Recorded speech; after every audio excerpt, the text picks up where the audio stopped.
mulamuzi. Ndabye namba.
Yes, Honorable.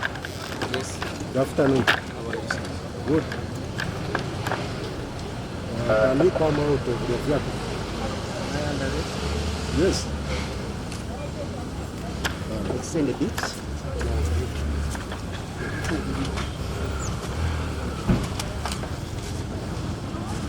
Yes, rope. Man has rope. Am I under arrest? Yes, sir. Hello. Extend Yes,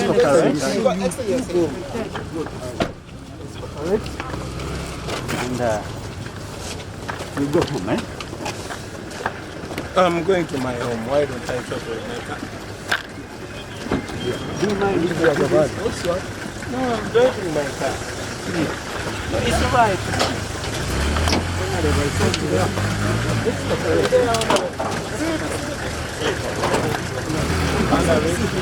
Why don't you uncuff me? Are you very safe? You are very safe.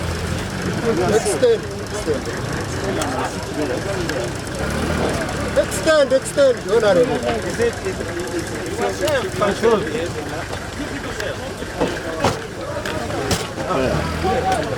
Honorable.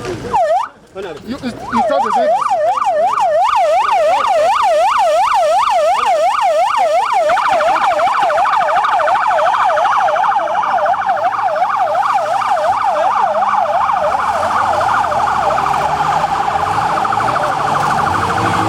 Mulirudawa muliwa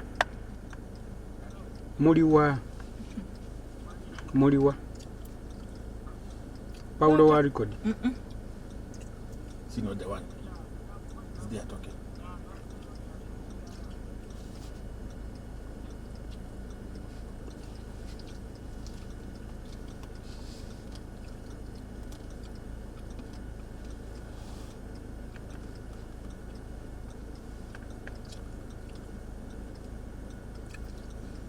Paul, olengera yasembayo ddala eri abagamba bakyuke.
Tokolekera okukwata.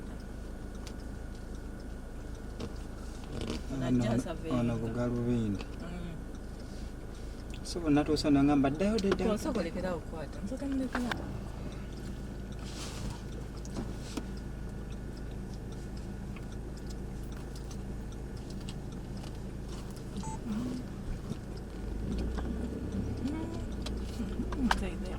Don't back. Okay.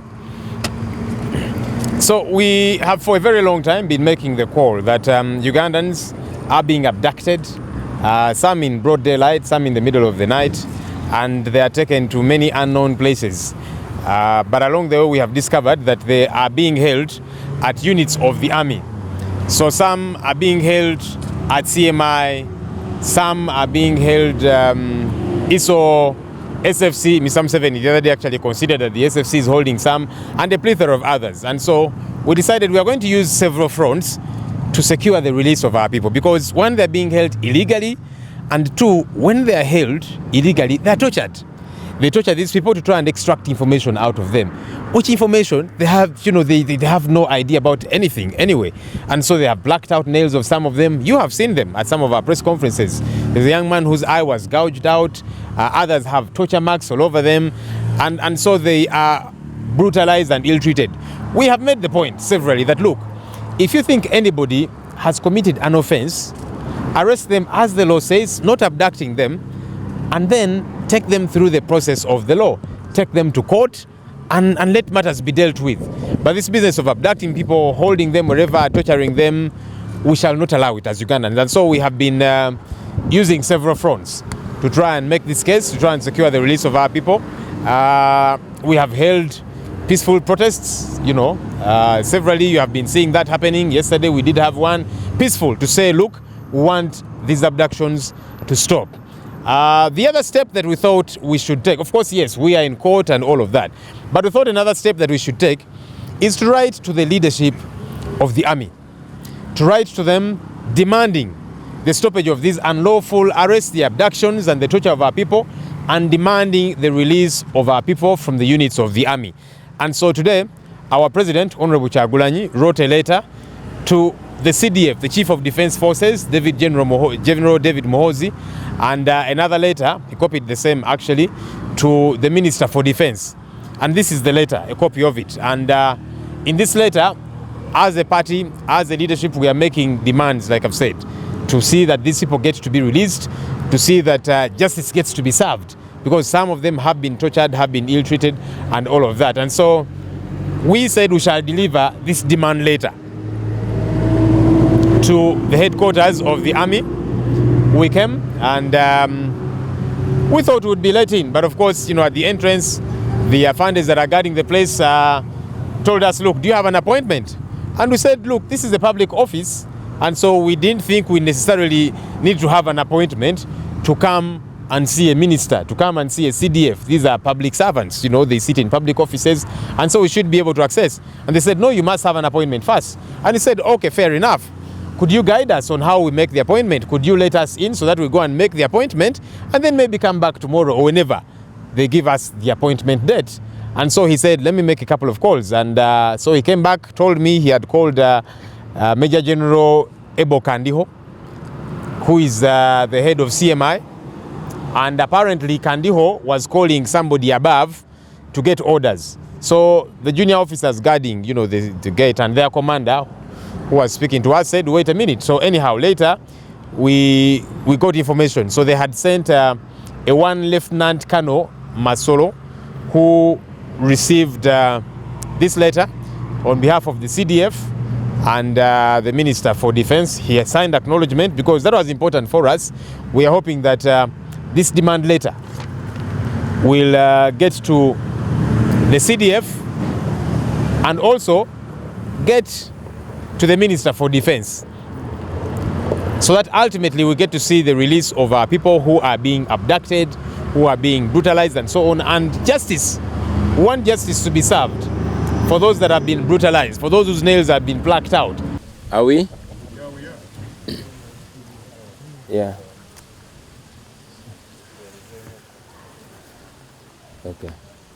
So, ladies and gentlemen, like we have been saying in the past, that we were not wrong at all to withdraw our case from the Supreme Court and take it back to the Court of the People. We know many people criticized us, politicians, leaders, religious leaders, and we were even shocked to be criticized by the Uganda Law Society. But now it is clear to all of them that indeed the Supreme Court has lost its credibility. The Chief Justice stripped the judiciary of the mask that it had been wearing. General Museveni, using the Chief Justice, has continued to expose the Supreme Court, how unfair, how biased it is. We inform the nation that it's because of the conduct and the comments of the Chief Justice that we were forced to withdraw the petition from the Supreme Court. But we are very glad that even Justice Chisache went further to show the world the truth. Now we all know the truth. We saw the impunity that was shown in the Supreme Court, where the Chief Justice went as far as confiscating a file of another justice of the Supreme Court. They were trying so much to hide the truth from the people. Like we've been saying, that not all is lost in our judicial system, that much as we have a judiciary that is headed by a compromised character, the Chief Justice Owiny-Doro, at least we still have some noble judicial officers that are willing to stand by the law, to defend the Constitution, and to defend their judicial oath. So we want to salute Justice Chisache and all the judicial officers that still are worth their honor. We want them to know that the world will remember them as officers that stood by the law, that stood by their morality. But again, it should communicate to us further that we have a rotten judicial system. We actually intend, as the National Unity Platform, to write to the Judicial Service Commission to investigate the character and conduct of the Chief Justice Owiny-Doro, because he ashamed the judicial system and such character should be investigated. The most honorable thing that I would expect Chief Justice Owiny-Doro to do is to resign. If he still takes his honor seriously, if he still takes morality seriously, if he still respects the law, the most honorable thing he can do and should do is to resign.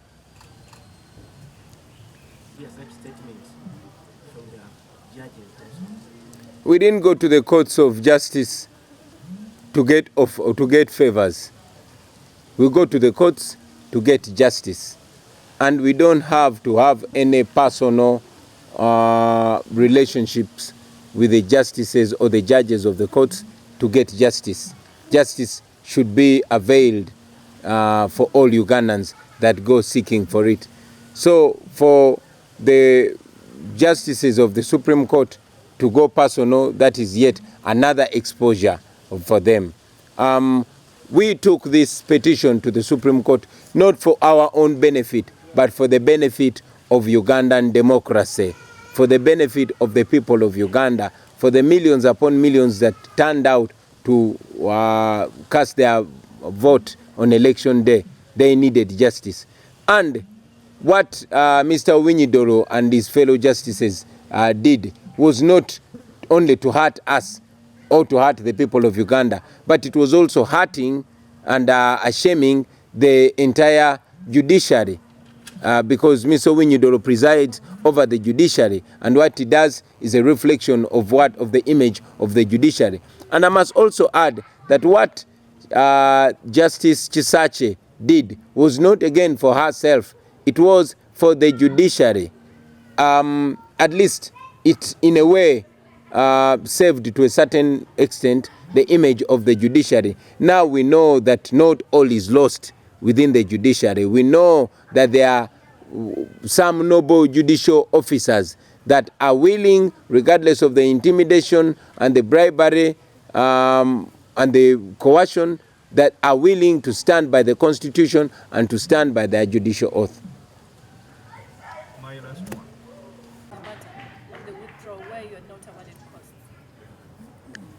Well, I would say that the court really was not in position, to make a substantial ruling, especially after rejecting our evidence, after rejecting our amendment to our petition.